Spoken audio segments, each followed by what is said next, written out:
The Old Man and the Sea by Ernest Hemingway, Part 7.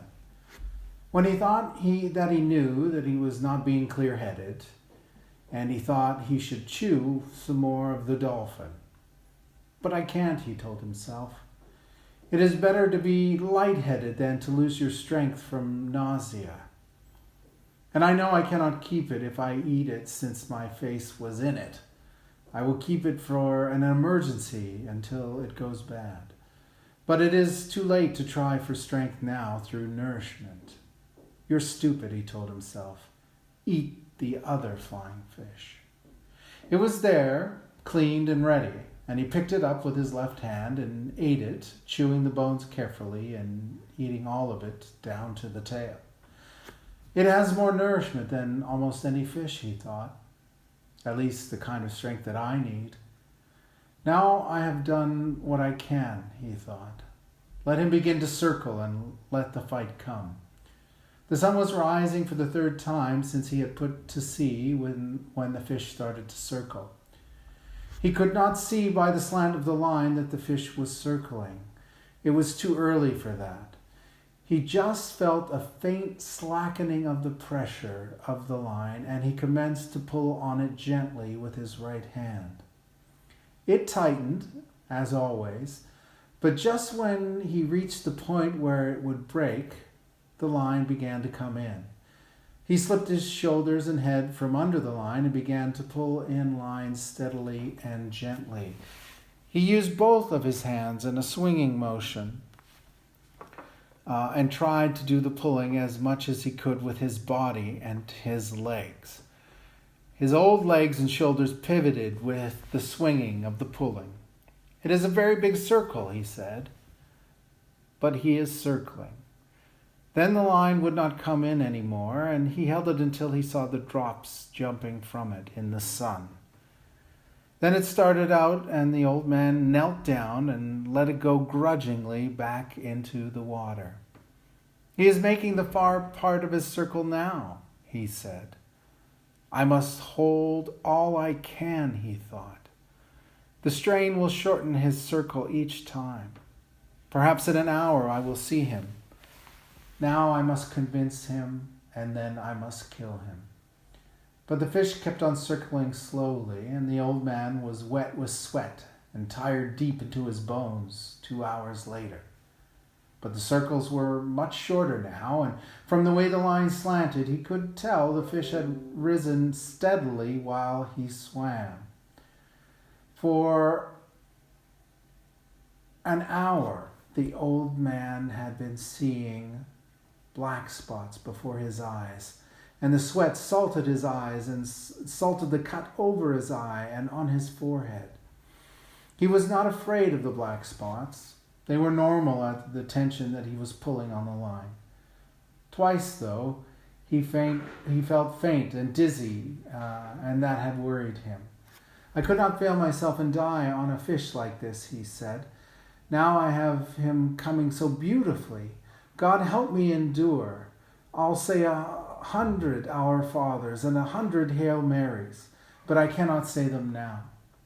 Consider them said, he thought. I'll say them later.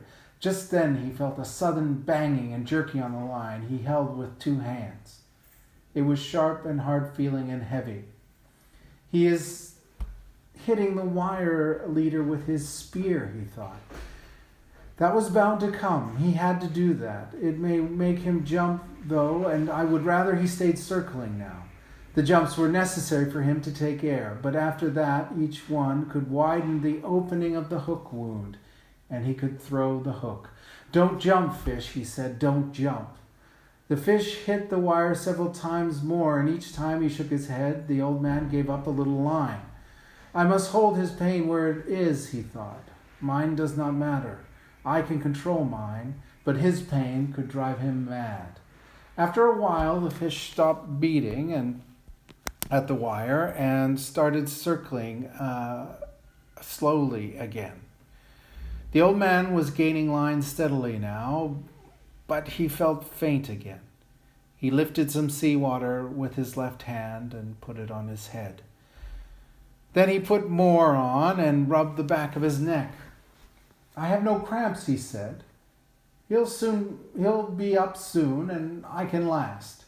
You have to last. Don't even speak of it.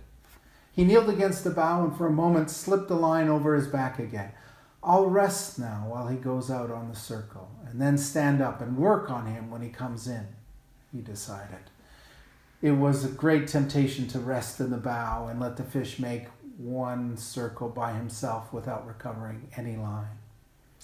But when the strain showed the fish had turned to come toward the boat, the old man rose to his feet and started the pivoting and the weaving, pulling that brought in all the line he gained. I'm tireder than I have ever been, he thought, and now the trade wind is rising. But that will be good to take him in with. I need that badly. I'll rest on the next turn as he goes out, he said. I feel much better. Then in 2 or 3 turns more, I will have him.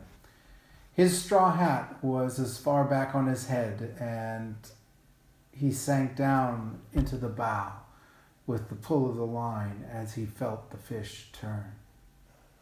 You work now, fish, he thought. I'll take you at the turn. The sea has risen considerably, but it was a fair weather breeze, and he had to have it to get home. I'll just steer you south and west, he said. A man is never lost at sea, and it is a long island. It was on the 3rd turn that he saw the fish first. He saw him first as a dark shadow that took so long to pass under the boat that he could not believe its length. No, he said, he can't be that big. But he was that big, and at the end of the circle he came to the surface only 30 yards away, and the man saw his tail out of the water. It was higher than a big scythe blade and very pale lavender above the dark blue water. It raked back, and as the fish swam just below the surface, the old man could see his huge bulk and the purple stripes that banded him.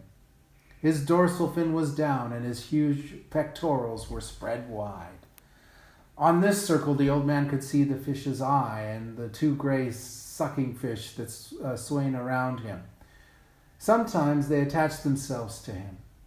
Sometimes they darted off. Sometimes they would swim easily in his shadow. They were each over 3 feet long, and when they swam fast, they lashed their whole bodies like eels.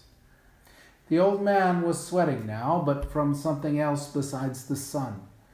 On each calm, placid turn the fish made, he was gaining line, and he was sure that in 2 turns more he would have a chance to get the harpoon in.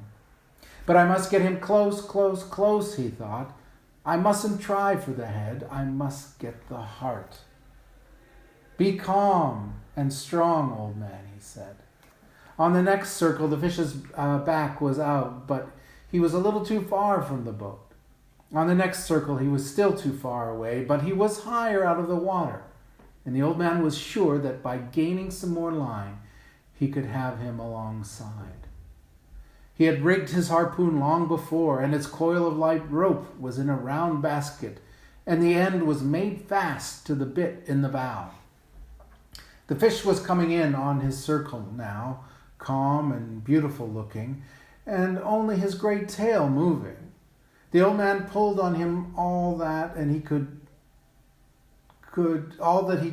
to bring him closer. For just a moment the fish turned a little on his side. Then he straightened himself and began another circle. I moved him, the old man said. I moved him then. He felt faint again now, but he held on, the great fish, all the strain that he could.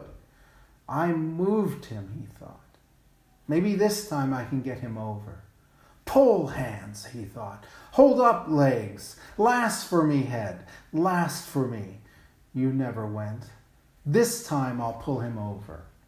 But when he put all his effort on, starting it well out before the fish came alongside, and pulling with all his strength, the fish pulled part way over and then righted himself and swam away. Fish, the old man said, fish, you are going to have to die today. Do you have to kill me too? That way nothing is accomplished, he thought. His mouth was too dry to speak, but he could not reach for water now. I must get him alongside this time, he thought. I am not good for many more turns. Yes, you are, he told himself. You're good forever. On the next turn, he nearly had him, but again the fish righted himself and swam slowly away. You are killing me, fish, the old man thought. You have a right to. Never have I seen a greater or more beautiful or a calmer or more noble thing than you, brother. Come on and kill me. I do not care who kills who. Now you are getting confused in the head, he thought. You must keep your head clear. Keep your head clear and know how to suffer like a man. Or a fish, he thought. Clear up, head, he said in a voice he could hardly hear. Clear up. Twice more it was the same on the turns. I do not know, the old man thought. He had been on the point of feeling himself go each time. I do not know, but I will try it once more. He tried it once more, and he felt himself going when he turned the fish. The fish righted himself and swam off again slowly, with the great tail weaving in the air. I'll try it again, the old man promised, although his hands were mushy now, and he could only see well in flashes. He tried it again, and it was the same. So he thought, and he felt himself going before he started. I will try it once again. He took all his pain and what was left of his strength and his long-gone pride, and he put it aside, the fish's agony. And the fish came over onto his side and swam gently on his side, his bill almost touching the planking of the skiff, and started to pass the boat, long, deep, wide, silver, and barred with purple and interminable in the water. The old man dropped the line and put his foot on it, and lifted the harpoon as high as he could, and drove it down with all his might. And more strength he had just summoned into the fish's side, just behind the great chest fin that rose high in the air to the altitude of the man's chest. He felt the iron go in, and he leaned on it and drove it further, and then pushed all his weight after it. Then the fish came alive with his death in him, and rose high out of the water, showing all his great length and width and all his power and his beauty. He seemed to hang in the air above the old man and the skiff. Then he fell into the water with a crash that sent spray over the old man and over all of the skiff. The old man felt faint and sick, and he could not see well, but he cleared the harpoon line and let it run slowly through his raw hands. And when he could see, he saw the fish was on his back with his silver belly up. The shaft of the harpoon was projecting at an angle from the fish's shoulder, and the sea was discoloring with the red of the blood from his heart. First it was dark as a shoal in the blue water that was more than a mile deep. Then it spread like a cloud. The fish was silvery and still and floated with the waves.